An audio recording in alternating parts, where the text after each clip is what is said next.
Roll for intro. Natural 1. Fuck! Is it actually? No. Oh.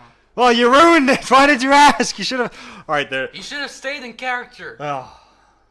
Fucking call yourself an actor. Right. You don't actually. That's fair enough. Roll for second take. Still not good. That's pretty bad. It's a 4. Anyway, so... Dawn of discussion.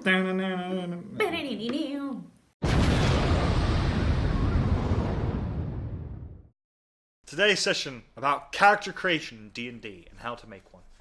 It's something that we've done a couple of times. Does that improve the color? And weirdly, yeah. Oh, there you go. It was the reflector being moved slightly. Alright, carrying on. So what we will do is I'll actually record on my laptop as well as we create a character. Quickly, are you doing this through D&D Beyond? Yes. Not sponsored. Not sponsored, no. Just having to stress this so we can cover our ass. Basically, this is just the But we easiest would way love, of doing things. we would love sponsorship. Not moving recording. Fucking hell. Yeah, we would do because If we we've had viewers actually as- referenced your website a couple of times by now. Yeah, So, here's but if we had any viewers, I'm sure you'd be interested. If you even had heard of us or were what. Anyway, you carrying probably on. haven't. So, here we go. creating a character. So, first and foremost, what is the important thing to do when creating a character? Focus 100% on story and never on character skills because that's bullshit. I'm kidding. Don't do that. That's the worst thing you can do. Well, interestingly, it's... that kind of comes in second. So the first thing you need to do is come up with an idea that intrigues you. You know, an idea of a character that you would find interesting to play as. For Yeah. example, so my first character ever was... Unfortunately, the mini's taken a bit of damage. Part of his axe has come off. Is basically Bjorn Greyminer, a.k.a. Gimli, essentially. For all intents Oh, and that was your purposes. first character as well. Yeah. Oh, you did much better than I did. And secondly, after that, he is currently an NPC in my campaign. My Warlock human. First and foremost, if you're thinking about playing a Warlock as your first ever spellcasting class, good luck. They're shit. But anyway.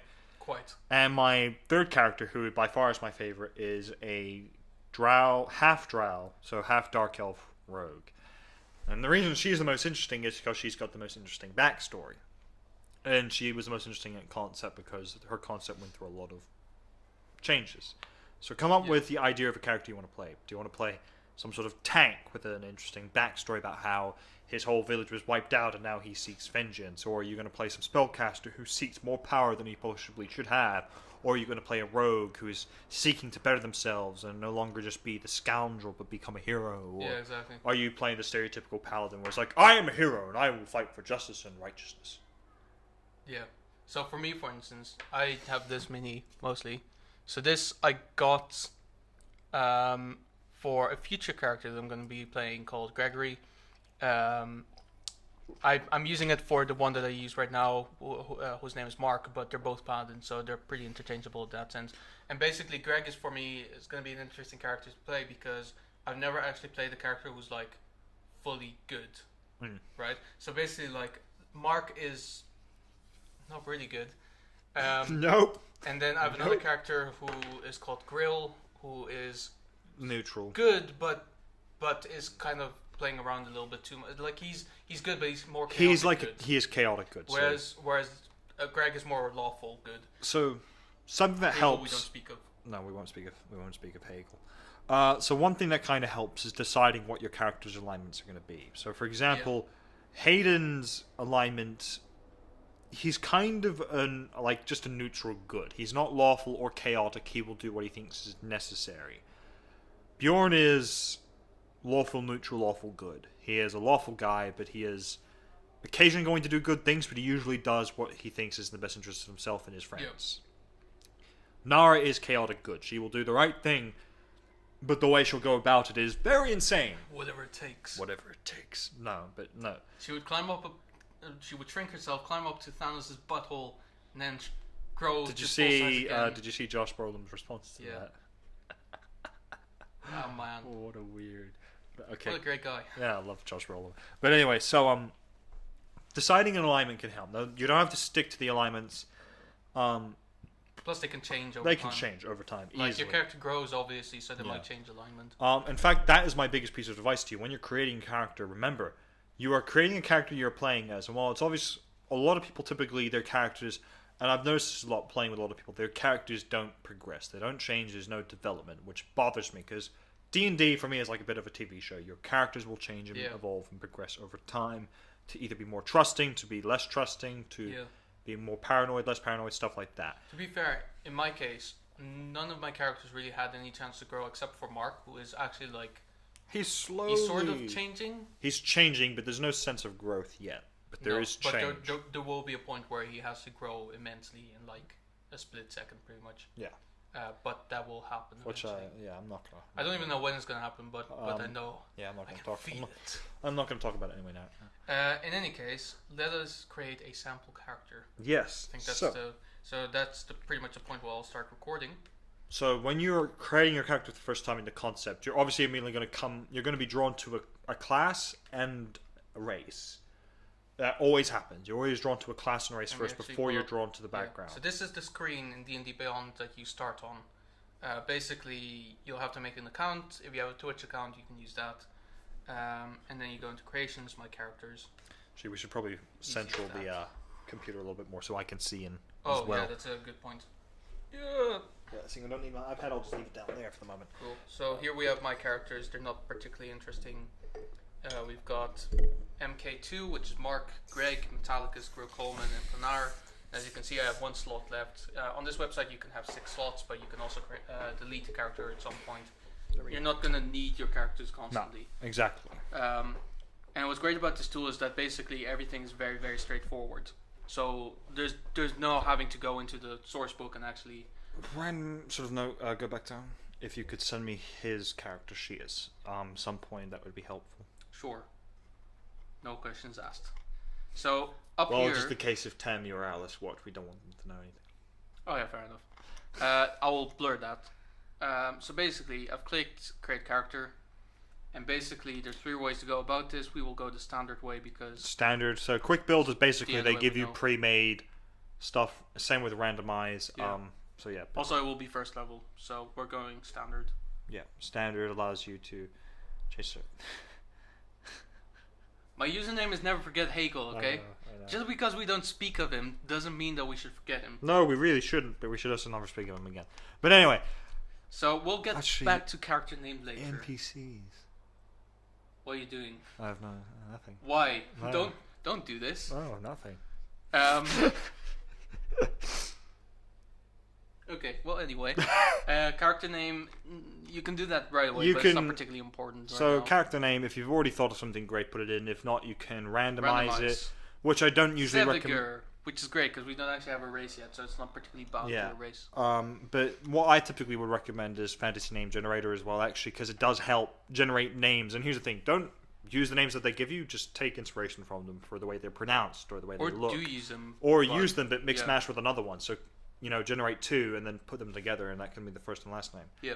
So after the name, So Carrying. we've got character preferences here. We usually just turn everything on because why not? It's unless just you more- have all the books, you don't need to turn. Yeah. You need to turn that stuff on just to give you more access. I mean, to theirs. yeah, it's just Yeah, more okay. content to work with. Homebrew content, basically. Actually, let me turn that off because it's kind of confusing. Homebrew content is basically your own content that you're putting into it. You're just starting out. It's a horrible idea. 'Cause it Well, will give you- homebrew content is more, the stuff you've basically created. And here's Yeah. the thing: the homebrew content, unless you specifically go to the homebrew page on D&D Beyond and select, I want that as possible content I can have access to, it won't come up. So unless you click on stuff to say, I find this interesting and I would like access to it, it won't show up. Yeah, Anyway. so it's not particularly Yeah. important for us right now. Advancement type is milestone. Basically, what that means is you won't have any XP. The Yeah, DM so- will at some point just say you leveled up. This is one thing where it's important to stress with the DM. How are you guys leveling up? If you're doing XP, that's fine. It can be fairly complicated, the XP, because the XP is weird in the sense that you get XP for killing a creature, but you may never usually deal the killing blow, and this is the part where you have to stress with the DM. Is XP based upon who gets the killing blow, or do you all get the XP for killing the thing? Usually you should all get the XP for killing it, but sometimes people get more XP than others, so the leveling becomes imbalanced, which I don't Yeah. like. Milestone is generally when you complete a particular arc in a campaign, which is way easier. which is way easier, and it's easier for the DM to get track of in terms of what level everyone's Yeah. going to be Plus, with XP as well, like I don't think we'll ever run into these kind of people because we've never actually played with XP before. But apparently, there's this very present thing that you can do is basically you can have people stealing other people's kills to get the XP from them.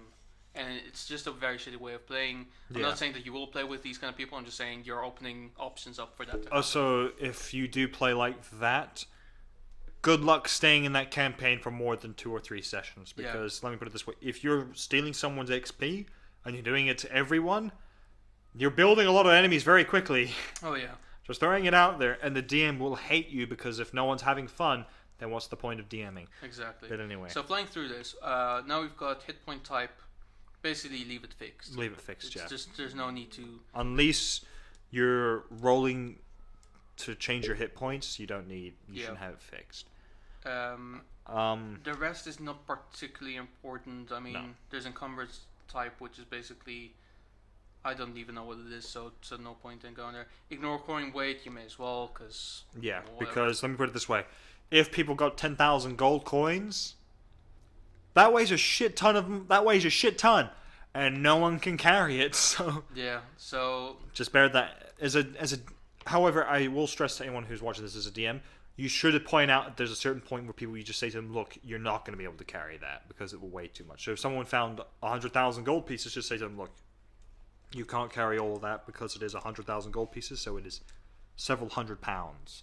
And unless your strength is like +5 or higher, nope, not happening. And even if it's +5, it's going to be 2 hands you're not going to be able to fight. So, just stress that to people. the rest is not particularly important. No. Character privacy is literally like whether only you can see your character or if you can send a link of your character to someone else, for which reason I would leave it public because then you can send a link to your DM and then Or if they you're can include making a character for the first time, who's someone who's playing for the first time and they don't want to make their own account for D&D Beyond, which fair enough. It's just helpful to do that to them. Yeah. Or if they're actually wanting to make a character but they don't have access to all the books, so they want to make a particular race which they don't have access to, you can do that and just pretty much. send it to them. So hit next, and then the first thing you'll come up to is race, which you can do. But as far as I've learned, I don't know how about you guys, but I usually do class first. I usually, for me, I've already have an idea for the character, so I've usually already. So, for example, I've got about 3 or 4 characters ready to go. So I would usually select race and class pretty much at the same time. But if you have no idea what to play, I would recommend going class first. Yeah, absolutely. Cool. So let's go with class. Let's go with class first. So there are 12 basic classes. Wait, is Artificer now officially in there? Apparently. Unearth Arcana. Okay, sure. What the fuck? Anyway, sorry. Uh, That's fun. Funny thing Okay. is, it literally showed up because I turned off homebrew content. No clue how, but that's usually the only thing that I. Okay. Well, anyway, let's ignore that. We've got Barbarian, Bard, Bloodhunter is not real, is it? Or is it? Bloodhunter is so Bloodhunters are from a series called Critical Role. It's basically not a web series. It's basically a podcast web series. It's kind of a podcast web series of a bunch of voice actors playing D&D, and it was created by the DM and one of the players in there for this. Yeah. For one of their characters. So, ignoring that, we've got Barbarian, Bard, Cleric, Druid, Fighter, Monk, Paladin, Ranger, Rogue, Sorcerer, Warlock, and Wizard. So, this is the part where we have to stress, if you're a first-time player, which you probably are if you're watching this, which you're not, but if you are, what should you play as? First and foremost, let's dispense with certain classes because they're going to be way too challenging for you to start with. If you play as them anyway, because, well, fuck it, you like a challenge, good luck to you, sir. Have fun. Have fun, and... Because we certainly won't. So, clerics, druids, are 2 I would immediately just wipe off the list. They're 2 very specific roles they fit, and they're very hard to master. Because more importantly, the one thing is with druids and clerics is they can change their spells every day. And the worst part is, that makes them extremely overpowered. They just have access to all of them straight away. They don't need to find scrolls and then put them into a book like a wizard. They just have access to them, which makes them extremely powerful. Plus, they can do a lot. And druids, it's complicated because of the whole wild shaping, and for clerics, it's complicated because you have the whole god and divine power thing. So your power technically is given to you, so you don't have it straight away, so Yeah. it can be taken away. Sorcerer and Warlock I wouldn't recommend as well because they're the more difficult spellcasting Yeah. classes as well. The interesting thing is, I would say quickly about Warlock. Warlocks are okay, sort of at level 5 to 10, in terms of how good they are as a class. Early stage, they're not great. Late stage, they are really underpowered compared to wizards and sorcerers. Yeah. So yeah, I would not recommend a warlock because you're just not going to have as much fun playing them unless you're interested in the whole having a god or a godly being speak to you. Then that would be fun to play with. Yeah. But you can have that with almost any character. Sorcerers are complicated because they have things called sorcery points, which allows you to cast more spells or do more with your spells. So that's just a thing to bear in mind. So then we have the other two spellcasters, wizards and bards. Bards theoretically are the easiest to get a grasp of. They're very easy to. They can cast spells and they can inspire people, which basically means they can hand off inspiration dice, which means at first level or lower levels it's D6. Once you pass that on, someone can add that to a D20 roll for either saving throw, check, or attack roll, or whatever they want. Worth mentioning though that they're not as great if you actually want to actually go in there and fight. Yeah. So if that's more of the character that you want to play, I think Barbarian or Fighter either would be good as a first one for sure. The interesting thing is, if you want to be able to deal damage, bards are, out of all the spellcasters, easily the worst way to go. Bards are a support-based class. For they sure. help people. Wizards are the ultimate jack of all trades. The good thing about wizards, for if you're just starting out, you can customize your wizard to literally be whatever you want. If you want to be someone who deals damage, you can be an evocation specialist. If you want reality around you, be a transmutation. If you want to raise the dead and build an army of undead creatures, you can do necromancy. So, wizards are good because they give you, if you're just starting out, the only complicated thing is figuring out how the spell book will work, because you'll only be given access to 6 spells to start with. You can only have 5 prepared per day, and you have to find more spells later on by going searching for them or buying scrolls and whatever, and it can be expensive to do so. So that's the only thing to bear in mind with a wizard. So moving on from wizards, from spellcasters, let's move on to tanks. Tanks, right? So you've got your monks and paladins. Monks, paladins, barbarians, fighters. I personally have played with monks and paladins. Monks are quite good. Monks are very good. Especially like up close, unarmed combat, they're quite good. Paladins are, I would recommend more like using actual weapons, two-handed weapons mostly, but they're quite strong as well. Some of them can even border on the line of overpowered, like Mark in some cases. But I think to be honest, I feel like that's more to do with Mark's race as opposed to the class he plays. Also true, sorry, go his on. intelligence makes up for it, so that's fine. Yeah. The thing is, as well, for a fighting-based character, they're the ones I would recommend to almost anyone starting out, especially the fighter. It's the easiest, unless you're going to play a certain subclass with fighter. So, 2 subclasses of fighter that you can have access to are fine. So there's the Arcane Archer and the Champion. They're fine. There's a third one called Battle Master. Very complicated. If you're a first-time player, do not pick it. It will confuse you. I guarantee it, because I've been playing for a bit, and it confuses me still. There you go. So, there you go. If you want to be more of a ranged fighter, then obviously we've discussed wizard. That's a viable option. Yeah, and then there's the Ranger. And then there's the ranger. We'll get to rogues last, because having played a rogue, there's one thing I'd like. I'll get into rogues as to what makes them special and unique. I guess ranger is quite good for starters. Well, Rangers are arguably the best starter class base because they're not complicated. They're very easy to master. Plus, there's one subclass that gives you access to basically an animal companion. Depending on what your DM is like, they'll either really hinder you because of this, because it will either just be from the rulebook, which means you're severely underpowered and your beast companion will die very quickly unless you constantly have them at the back of the battlefield, which is why the fuck would you even bother being a ranger at that point with a beast. Or you could have the updated version, which is what DMs like using, which is a homebrew styled one, which is they give you a wider variety of companions to use, which are more interesting to play with. So then that leaves rogue. Well, let's just quickly going back because we didn't cover barbarian that much. Barbarians are like monks; they're unarmored, so don't wear armor when you're playing a monk or a barbarian. Your AC is depending on basically what your constitution and dexterity is for barbarian. For monk, it's wisdom and dexterity. thing is about monks is they're not meant to be dealing a lot of damage from one hit. They're meant to deal several and be very quick.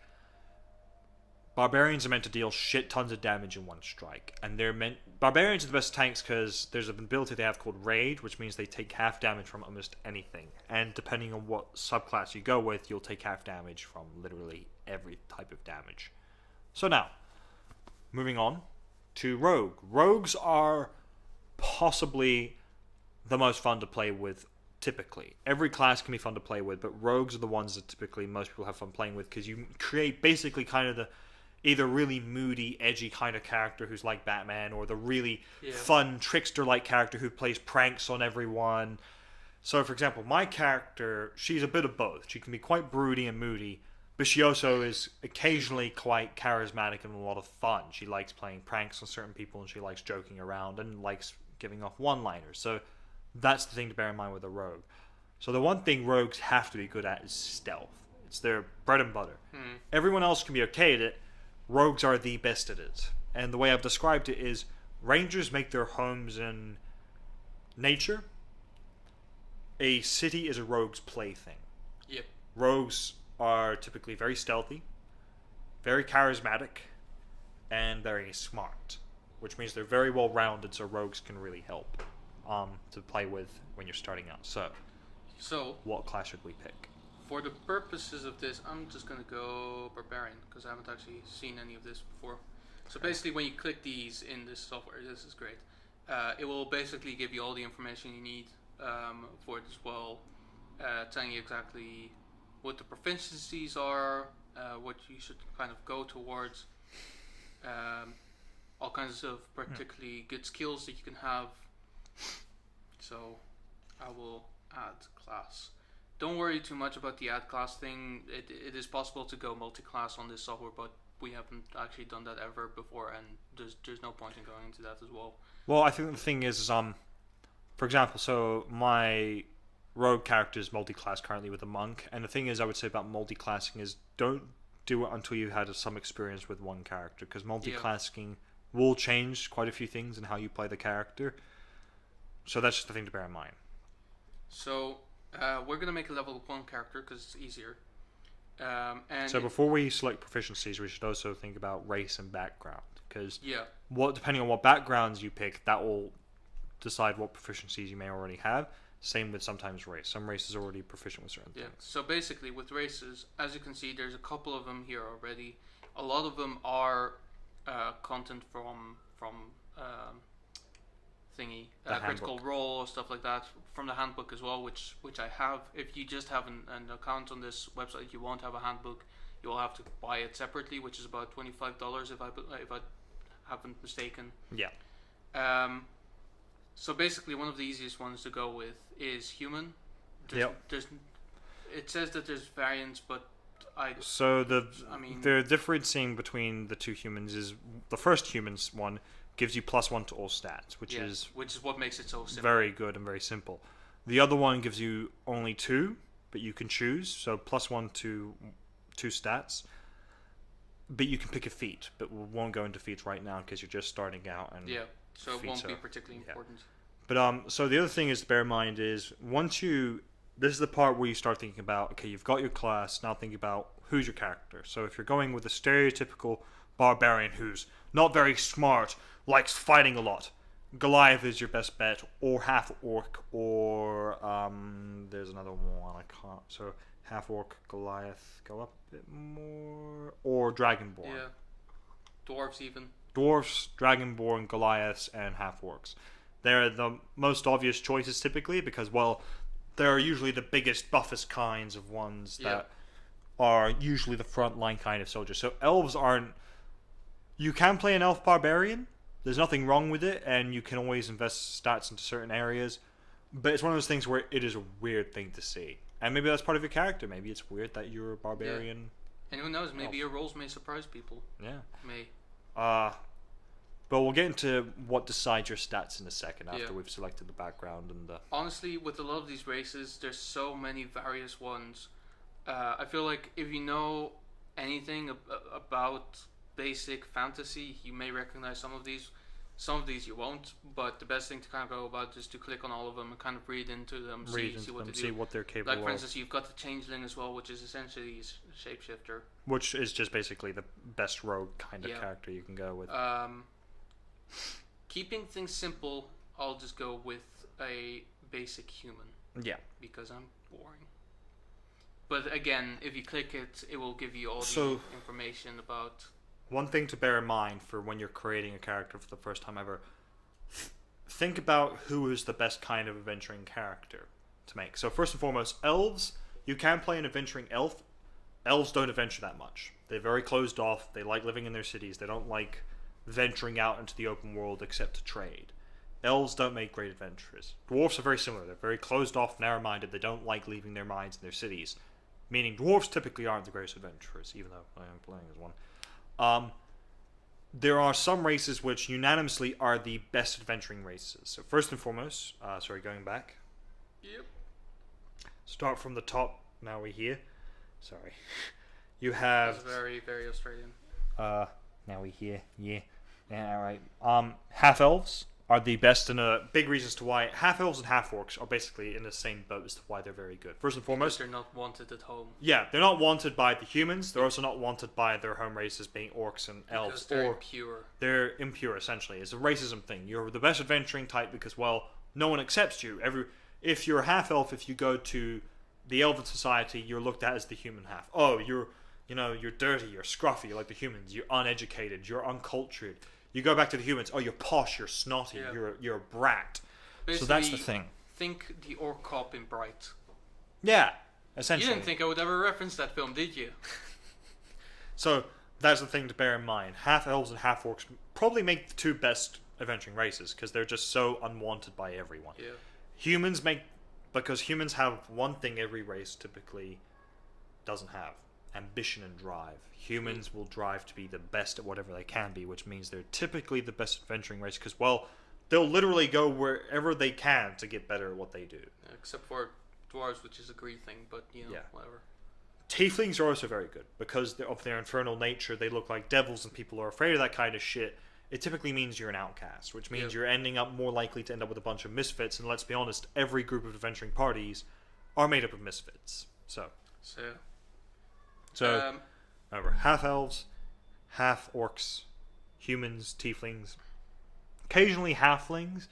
I guess. Occasionally, very rarely, because halflings will bold between one of the two. They'll either hate leaving their hamlet, or they'll want nothing more than to leave. So I we'll go will, with the for the ease human. of it, go with human. Yeah, we'll go with human. Sorry, And just basically, what's great about this as well is when you scroll down, you will find all the ability score increase stuff, but also age, how long your character alignment, lives for. size, speed, languages, stuff like that, Yeah. which is really good to read into if you really want to kind of Yeah. have an idea of what your character is going to be. Like, for instance, regardless of your position in that range, your size is still medium. Yeah. That's great to know. As a quick note, in the terms of when you're creating your characters, in terms of size, medium is between 5 to 9 feet tall. Small is between 4 to 2 feet tall. Tiny is under 2 feet. Yep. So basically, every race typically is medium, which means they'll have the standard 30 feet of movement. Some races get a little bit more movement. So, for example, wood elves have an extra 5 feet, so they're 35 feet of movement. If you're small, you have 25 feet of movement. And things like goblins, halflings, gnomes, they're considered small creatures. Yep. So, before I choose my language, I think it's a good time to go to a break before the camera cuts out again. Today's sponsor is Johnson's son John. Yeah. He's a great guy. He gave us a bunch of money to make this happen. His dad, Johnson, is also a great guy. So thank you, Johnson's son, John. Questions? We have not received any questions this time, unfortunately. But that happens. Sometimes we have a drought. It's almost as if no one could think up of any questions. It's weird. It's almost also as if we can think of the response to any questions. But yeah, We'll be right back. Stay where you are, and see you in 2 seconds. Now we're Alright. back. Let We me back. Zoom in again. Now we here. We were very zoomed out just now. Welcome back. So We were about to choose my language, then we decided let's not Not. do that yet. let's choose a background. So So we'll go into description.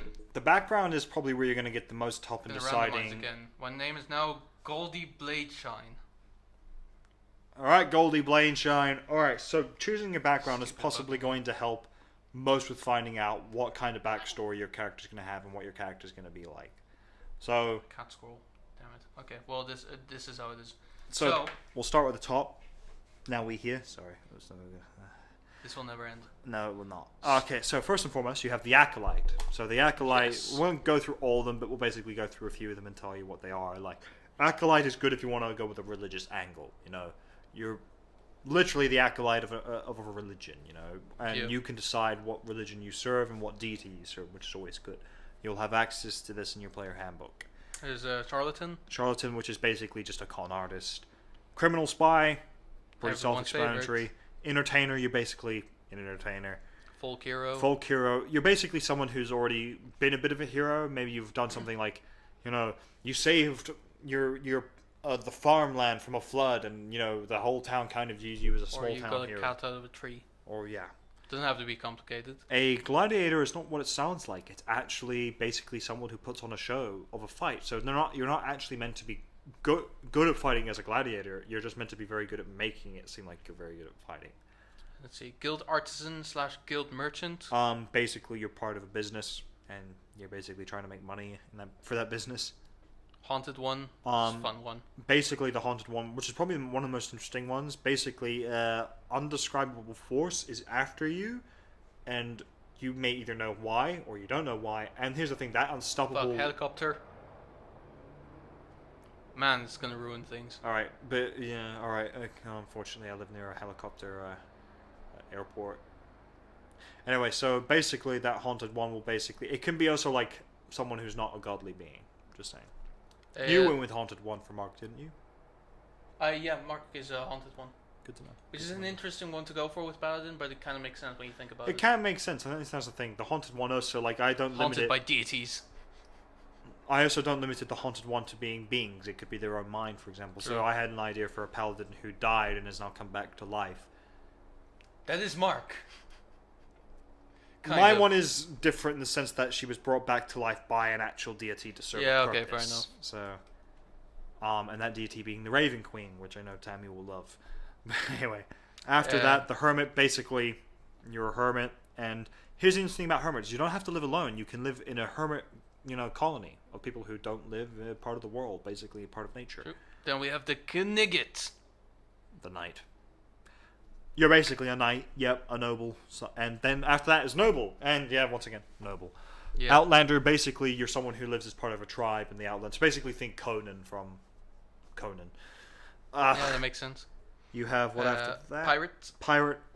You're a pirate. Sailor. You're a sailor. Well, you're a pirate. You just don't break the law. Yeah, And that as sounds about a right. pirate, you're a Wait, sailor. so no but- pillaging? so a pirate is a sailor who breaks the law. A sailor is a pirate who doesn't break the law. Oh wait, there's sailor in there. Gotcha. Okay, cool. Then there's the sage. Yeah. The sage is basically. Is a Basically, kind of like an It's a apprentice. It's basically you can be like an apprentice of a wizarding figure. So a sage is someone who's very gifted, typically in the arcane arts, and is very powerful with that. So yeah, typically if you're a sage, you should play a spellcaster. Then we've got soldier boy. Yeah, you're obviously a soldier. An urchin is basically you're a kid raised on the streets. So my rogue is an urchin, for example. Oh, damn, I could have highlighted. Well, fair enough. There you go. Either way, Um, they can go down that list. You can like highlight it in a little red box. Yeah, and just exactly. go down. So basically, each of these backgrounds will determine the extra bonuses that you will get, like whether you can learn an extra language, whether you can get an extra feat, Extra Um, skills. extra skills. For this reason as well, you can also choose a custom background. If you see that there's something that's not actually there, you can choose that, and then you have a couple of other options that you can choose Yeah. for. And there are Um, other feats in other books. Not feats, sorry, backgrounds is a thing to Yep. remember. But So for my one, I will go with a pirate because I've never actually played a pirate. and that should be So- fun.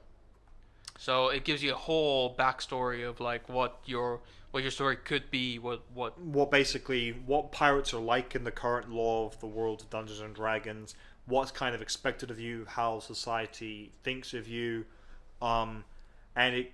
So also the thing is, it will give you skill proficiency. Some ones will let you choose 2 skills, some will let you choose 1, or some will already be preset. So for this one in pirate, you're already proficient with athletics and perception, and then other ones will give you proficiency with certain tools. So for example, if you're a pirate, you're proficient with navigator tools and vehicles, mainly water ones, but some people allow air ones because sometimes they're airships, which there can be air pirates. That's the thing to bear in mind. Yeah. You still will get the navigator's tools because you still need to navigate the air. I do see as well that skill proficiencies, it gives me athletics and perception, which for barbarian is interesting, but I think works. Athletics is something every barbarian should have anyway. Yeah. It's just, it makes sense for them to be very athletic. Because it's strength based, isn't it? He's a strength-based class, yeah. Yeah. Perception is Pretty wisdom, much all but- tanks are strength-based. Yeah. Perception is wisdom based though. Perception is wisdom-based, but perception is something most people in the party should have. Yeah, because Because it everyone is- can perceive. It's one of the most important skills you will know, because if you're walking into certain environments, basically depending on a perception roll, you're either walking into a trap fully aware it's a trap, or you're walking into a trap and it goes off and you're basically fucking dead. Yeah. And so basically what it does as well when it comes to the background is it gives you a whole set of questions that you need to have an answer to. Yeah. These questions you don't really need to have an answer to. It's just it makes your character richer in content, Yeah. unlike Batman. Whatever. So then there's things like background features, which is like things that are kind of expected of you. So with a pirate, You've got a bad reputation. you have a bad reputation. No matter where you are, people are afraid of you, due to your reputation. So basically, that's the thing. Certain background reputations will come with certain benefits. So for example, if you go with one background, which is an urban bounty hunter, you have something called ear to the ground, which basically means you're always in contact with your bounty hunter buddies. You're always aware of what other like bounties there are, what deals are, who to be aware of.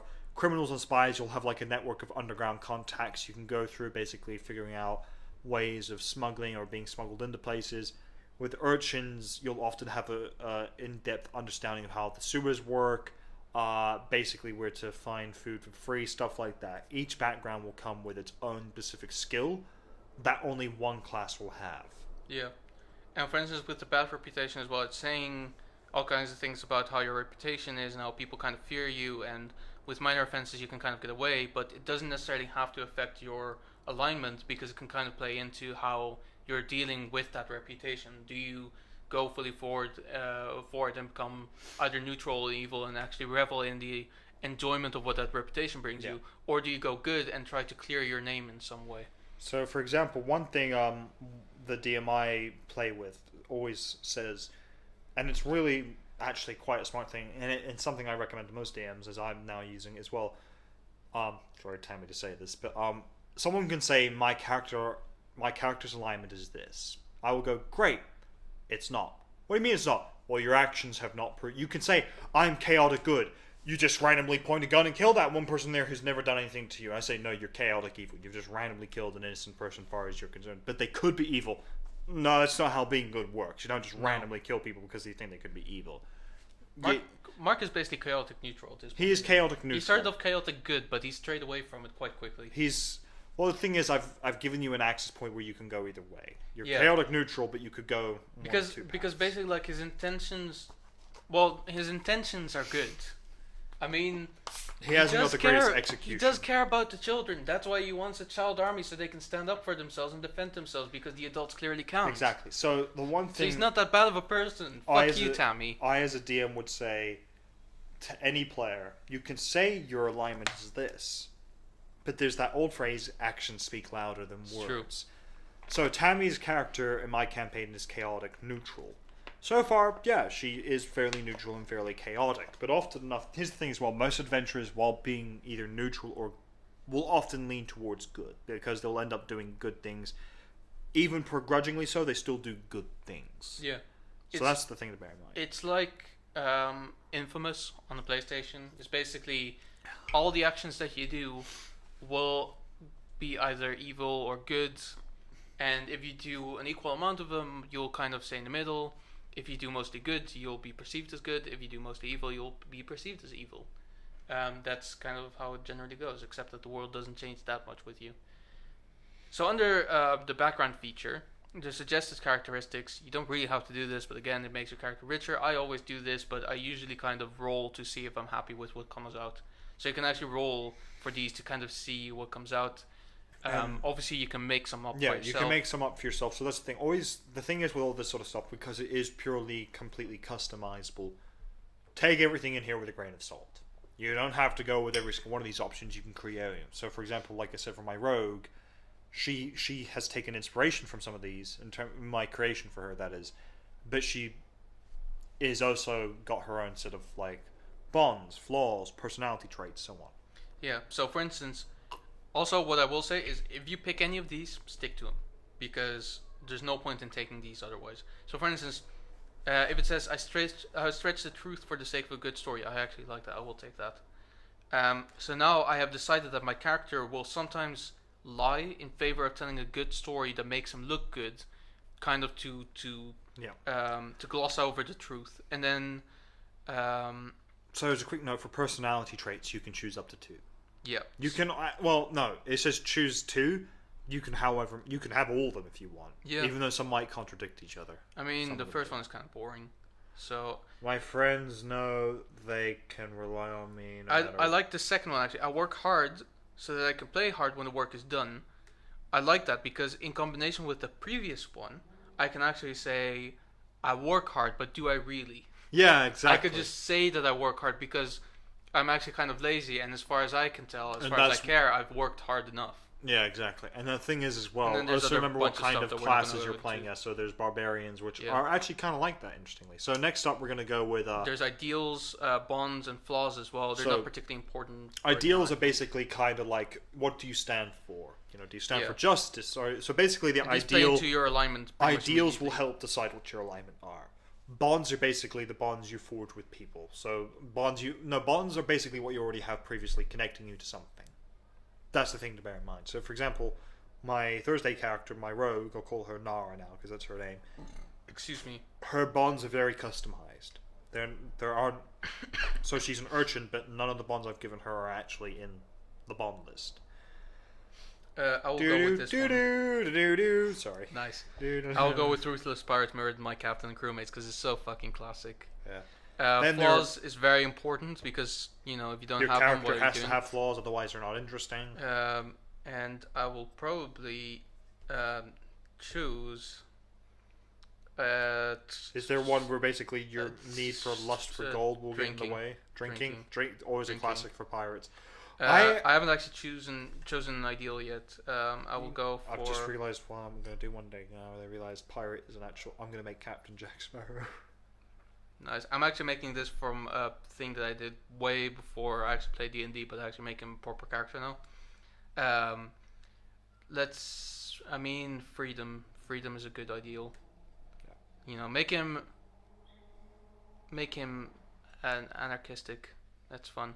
So what we've not really done up until this point is actually choose the class proficiencies, which I think it's high time for. Yeah. So now it's abilities. Abilities, of course. Sorry. So now choose manual. So actually, just quickly, we can go through them all. So there's standard array, which basically means you can choose. You are given a preset of numbers, and you choose where to invest each one. I don't recommend this because it very much limits you to 15 being your maximum. In terms of what you've technically already rolled. You do get bonuses from the race you pick, but don't ever pick this. No. After that, you have the point-based system, which basically means... Going to it. Point buy. So basically, that's the same as you any RPG you would 27 play out of 27 points, and you can choose where to invest them. Don't do this because you could gravely limit how good your characters are. Manual is the best way. It's the most fun way anyway. The manual is the best way, and it's the way pretty much every DM uses. So first and foremost, what you will need for this part... For these little babies, typically some DMs just let you have only the 3, which I don't know why they would do. So you pick the 4d6, you roll all of them. Some DMs will say you can, some won't, but you re-roll ones. Some DMs don't let you re-roll ones. Yeah. Which is... This guy does. I let you because it's a shitty thing to see a 1 and go, that stat's gonna suck. Nope. But yeah, imagine 4 1s and you have a 4 ability score somewhere. Yeah. Also, some DMs. So you obviously have to roll 6 times because there's 6 stats. I, as a DM, will let people roll 7 times and drop the lowest stat overall, just because I want my players to have as good stats as possible. Because I think it makes their characters not stronger. Well, it does make them stronger, but obviously doesn't make them overpowered. Actually, you roll 4, but only the top 3 count. Only the top 3 count. So Yeah.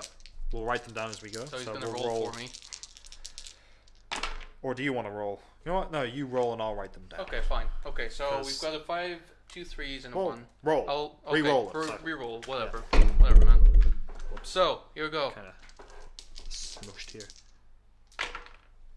So, we've That's got a- 1 6 and 2 5s. That's a 16. That's That's pretty very good. That's very, very That's good. probably going to be your strength unless something else better pops up, like a 17 or an 18. Okay, so that's 2 3s, 2 1s. So re-roll the Re-roll 2 the 1s. ones. So that's currently a 6 in total. This is not very good. That's probably going to be your intelligence. So that's 9. That's going to be your intelligence. That's very unfortunate. So we'll currently go with just rolling 6 stats because, like I said, sometimes some DMs will let you roll up to 7 and drop the lowest one, but not many DMs will do that. Yeah, so for the sake of argument, we're not going to do that. So So- 6, 2, and 2 1s. So re-roll the 2. Wow, This is not gone great. It's gone. okay. Oh, That's a 15. Not too bad. So it's gone downhill. It's coming up again. Let's do it one by one now. 4, 5, 2, 2. Oh no. So that 11. is 11, which is also not great, but actually kind of average. Okay, also, the thing is, bear in mind you're playing a human, so you'll get +1 to everything. Okay, that's not inspiring at all. That's a 12. That's 12. That's very not inspiring. Starting to think that 16 is going to be strength. And that's a 12 again. Another 12, and that is it. So that was probably some of my shittiest rolls. Yep. So, So luckily, now- I doubt he'll stick with this character. Probably. We'll see. Oh, so he'll. I might re-roll the ability scores, but Yeah. I might keep most of it the same. Yeah. So That's the thing as well. Is like you can always re-roll the whole thing because let's be honest, your creating that's the thing I character- would say. Also, if you talk to your DM about it, and if you haven't played a session yet, and you say I don't like my stats, can I re-roll them?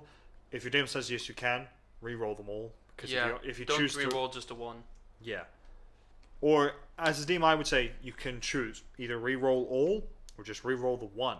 But if you once you re-roll, you have to choose which one you're going to re-roll, and you stick with what it is. Yep. Either you stick with either the option it already is right now or what it is next. Should I do that for the 9?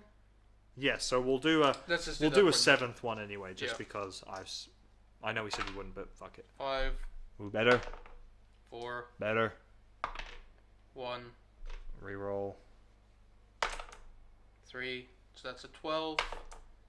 Hey, and that's a 14. So So- let's scratch the 9, put a 14 instead. Okay, so that was the liberties that I could take Yeah. for it. We'll leave it at that. Yeah. So 16, 16, 16, 14, 2 12s, and 11. So, the thing is now you have to think about your class you're playing, and obviously you need to think about what kind of character you're playing. So, for example, let's use the example of, let's say if you wanted to create something like Captain Jack Sparrow. Sure. What class would you play as? You probably play something like a fighter or a rogue, probably. So, what is Captain Probably Jack fighter. Sparrow? He's pretty dexterous, Pretty charismatic. pretty charismatic, not very perceptive or insightful. Not particularly wise. Yeah, he has weird moments of weird genius, so he can be intelligent. Yeah. He is an extremely durable guy, so constitution actually should be relatively high. Well, he's His- drunk most of the time, isn't he? He's, So yeah, there you go. So his constitution would actually be pretty. It probably would be his highest stat actually. probably. Um, Strength wouldn't be particularly no, high because not he's for not a him. great fighter. No. Well, he is, but he's a dexterous fighter as opposed to Yeah. and that's the thing about So I fighters. guess- Fighters can go either the dexterous route or the strength-based route. I think Rogue would probably be more Probably a rogue, yeah. fitting. I'm not gonna do that though. No, I'm but we're gonna go with. yeah. So you're a barbarian pirate. So strength is probably the most. Strength important. is so. Here's the thing. Some people have created wizards and said, "I'm creating a buff wizard, so my strength as a wizard is 16." And you kind of go, "Okay, are you going to fight people?" No, I just want to look physically ripped. So go to the gym.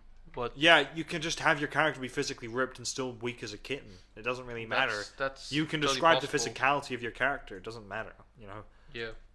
So I'm not particularly ripped anyway. I imagine my character to be quite fat-ish. yeah, exactly. So Also, he's a frequent drinker, which is probably why I feel the constitution should be quite high. Who is? This character. Oh, so yeah, there you go. So Constitution. So barbarians, the thing to think about is your strength is probably going to be highest because you're a physical fighter.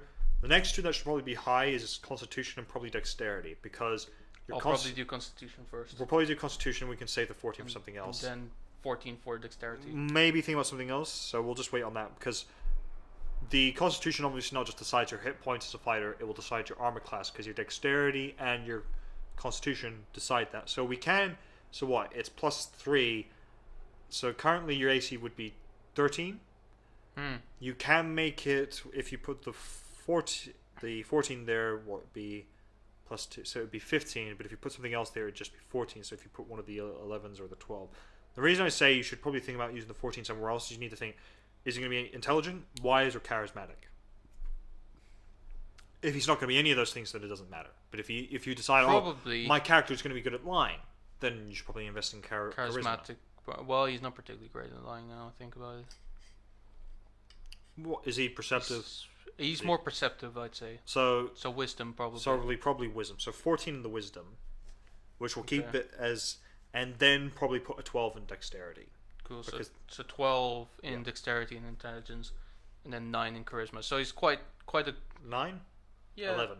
Sorry, 11. We did re-roll that. That's right. So he's not particularly likable. So the thing is to remember as well about stats, it will go, your modifier, which is what will come from your overall stats, will increase every single time your stats go up by 2. So for example, if you're 10, it's 0. 11, it's 0. But once it's 12, it goes up by +1. So here, your strength, if you increased it with an ability score improvement or a feat, it would go up to 18, which would then be +4. Dexterity, you could increase it to a +2. Constitution will probably not change, but you could invest 2. So an ability score improvement allows you to either invest a 1 jump in overall score to 2 overall scores, or jump it up by 2. So you could make it 18 for Constitution, but you probably shouldn't always just bump up 1 with that sort of thing. So Cool. So this is my abilities. yeah. So now we are going to go with the proficiencies. So Efficiencies. So back to class. back to class. Proficiency should be allowed to pick 2, from what Here I we can remember. are. Yeah. So as choose a barbarian skill. you already have athletics and perception, thanks to being a pirate and to being I to see, being a yeah. pirate. So you had things like survival, intimidation, animal handling, and nature. So the thing is, as a pirate, one thing you need to be good at is navigating. Navigating is based on survival. So survival. Survival is something is relatively It's very important. obvious. You don't need to pick it because you may not be the navigator of the group, but it's something to bear in mind. Sure. Maybe you are. Maybe that was your role. In your So my guess is animal handling for pirates not particularly. ship. Unless you have a pirate. Nah.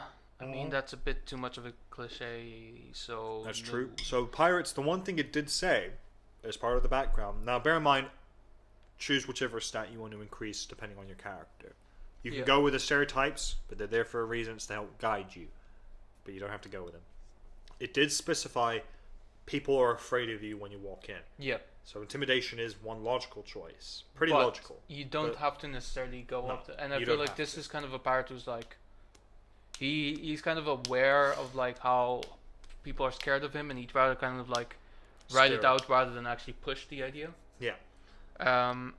So basically I could choose nature, but what I could also do is athletics or perception because it's already part of it being a pirate, but I could also improve the skill a little bit more. You can't.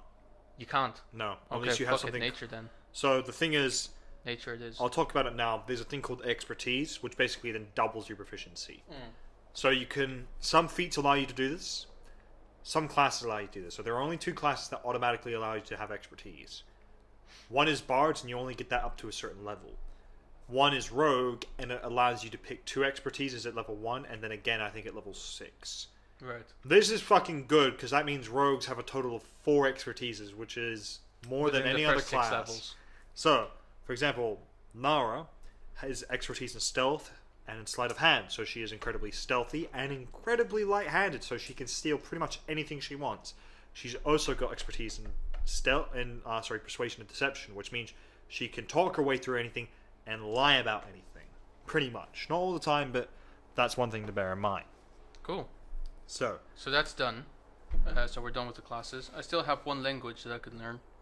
you currently, as a human, you'll always know Common.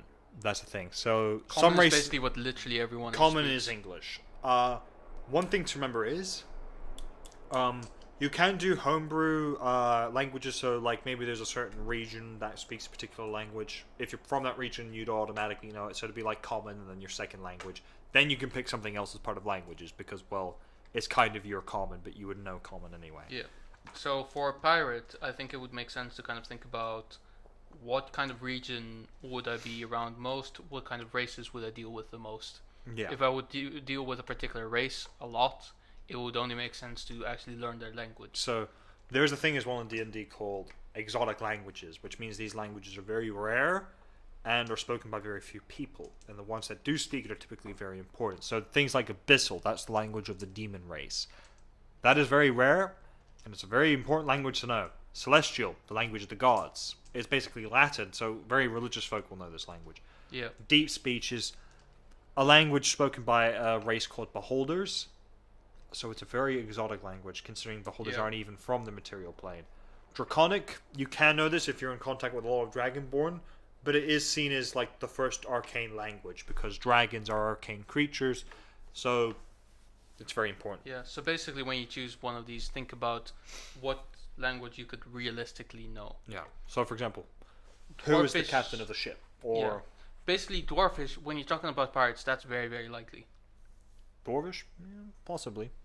Um, Depends on the region, because interesting, yeah. dwarves aren't pirates or sailors. They're very mind-heavy folk. But once again, if this is a They have to homebrew, import though. they have to import. It's typically humans are the ones that do most of the work, though, and that sort of stuff. That's true. But you have to bear in mind as well, depends on all things. So bear in mind, you're probably more likely to know the language of maybe more of your crew members that maybe you've taught it to you. So you could have any language there. It isn't always an option. One thing to bear in mind is, where does your pirate ship frequent? If it frequents somewhere where there are drow and Duergar, you're more likely to learn Undercommon. If it frequents somewhere where there are dwarves, you are more likely to talk with dwarves. So therefore, you're more likely to learn Dwarvish. Yeah. So that's the thing to bear in mind. I think I would probably go to like Elven regions. Elven regions. There's something to that as well. And the important thing is about Elven regions, not only would you deal with elves, you could deal with drow, which also speak Elvish. So that's the Exactly. thing to remember.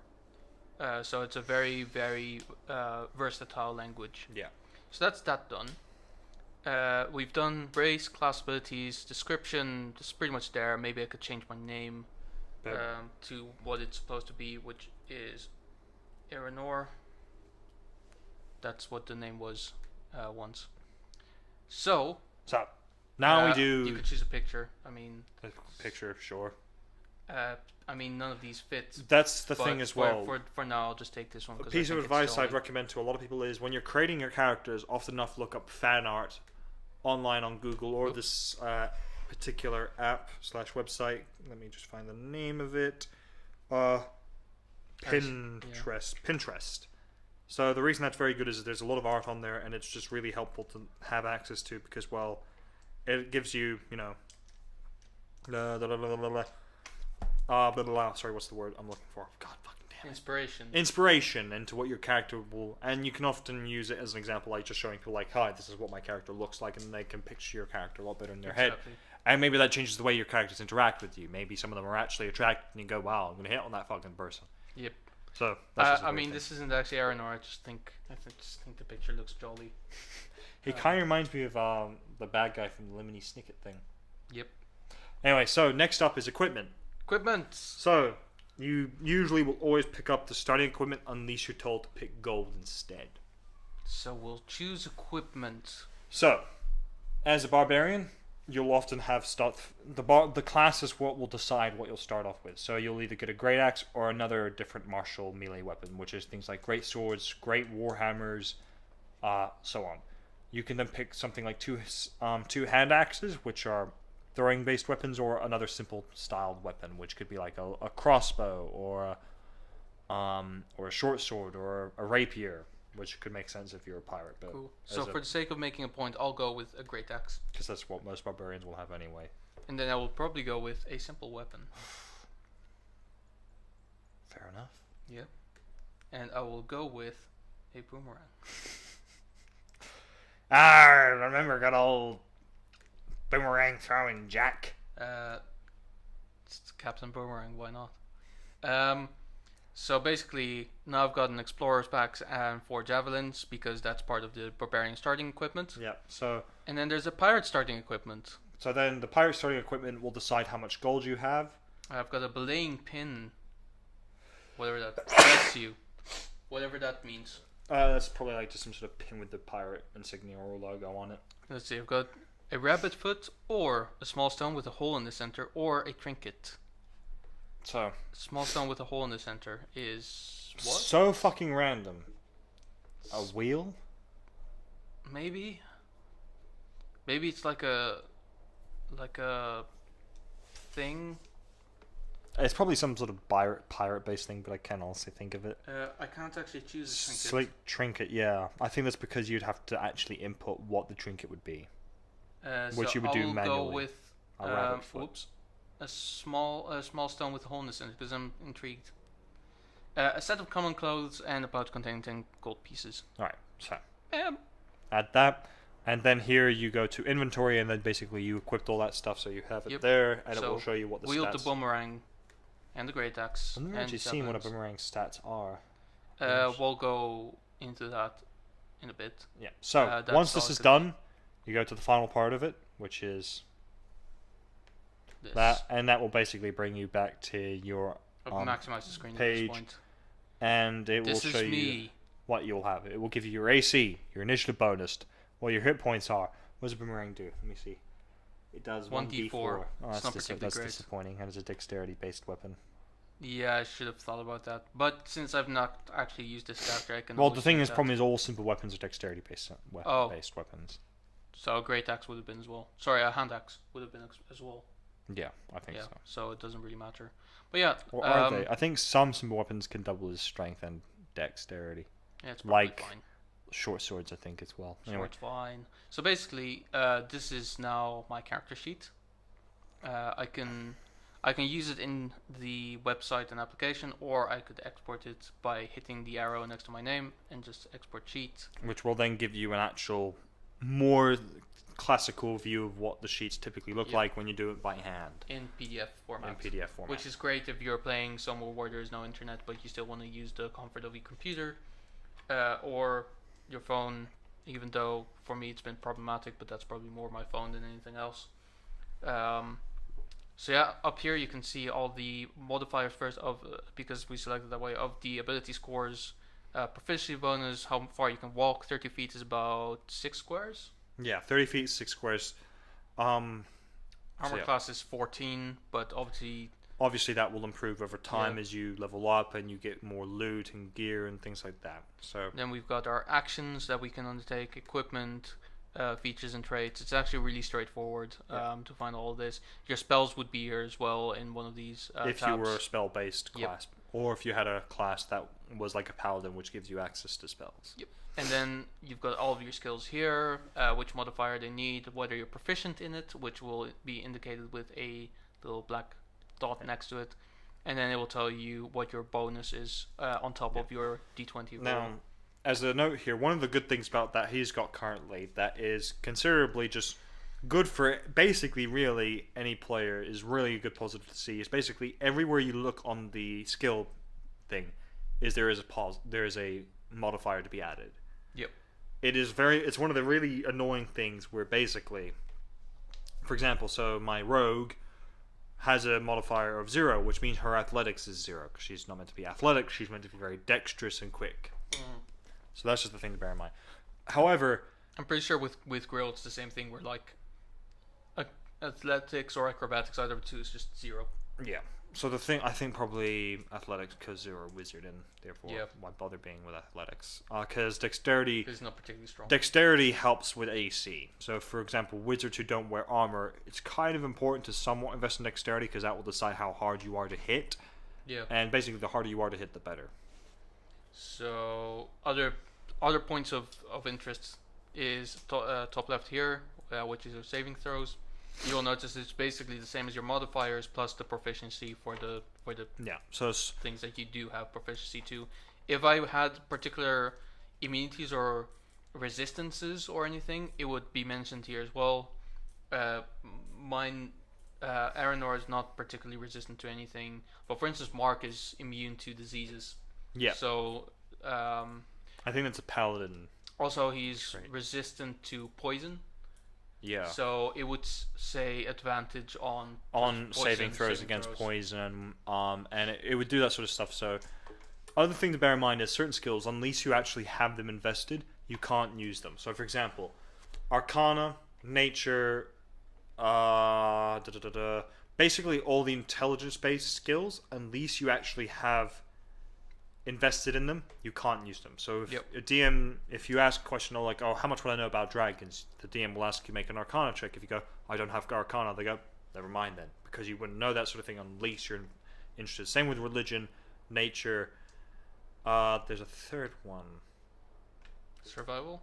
No, third Religion? No, sorry. The third one. Sorry, the fourth one is investigation, which you can use anyway. So, Yeah. survival, however, I think you do have to have to use it, or actually no, you don't have to have it, but it Wait, makes Arcana, Nature, Medicine, Religion. medicine, religion, yeah, those are That's things you need proficiency in to Yeah. make the check. I think survival as well, depending on certain things. So, for example, Depending on if the you're DM, I guess. going from being Oops. a land lover and you're on a ship for the first time ever and going, would I know how to navigate the seas? Do you have survival? No, then absolutely fucking not. Yeah. Unless you are a sailor and you just for some reason don't have survival, they probably go, sure, You read it in the book once. you've- when it comes to practice. you've been learning about it, but you've never gotten the skill yet, but you've been learning Yeah, about it's it. like driving a car. Good luck. Yeah, exactly. So there are certain skills where unless you do have them, you cannot use them. Sorry, Arcana, History, Nature. Sorry, yeah, that's Oh, the yeah, other. history. History is the other one. So unless you have history, you typically can't use it because history is how much you've learned over the Yeah, years. unless obviously. for very very specific Circ- reasons. Like so- for instance, if you don't have history, but the game takes place in a setting where you're originally from, that would be fair enough. Yeah, exactly. So if it's in a position where your character would have heard folk stories about this sort of stuff, you would get the proficiency. You may not get the bonus add onto it because that could be kind of like, oh, whether how much you've actually listened to that sort of stuff during over your years. Yeah. So that pretty much concludes character creation. Yeah. As you can see, if you have no idea how to navigate it, it takes a little bit of time. If you do, it doesn't take that long. You can get very creative with it. It's Yeah. very simple, straightforward. If you do it through D&D Beyond or not, we still recommend you to get the Player's Handbook, which you should get anyway if you're Yeah. planning to play long term, because Yeah. it will allow you to. And obviously, if you're planning on DMing, you will need all the books. Yeah, good luck with that. In any case, this has been another episode. Thank you very much for watching. We will see you next week. You can do that all you want, but the camera's off by now.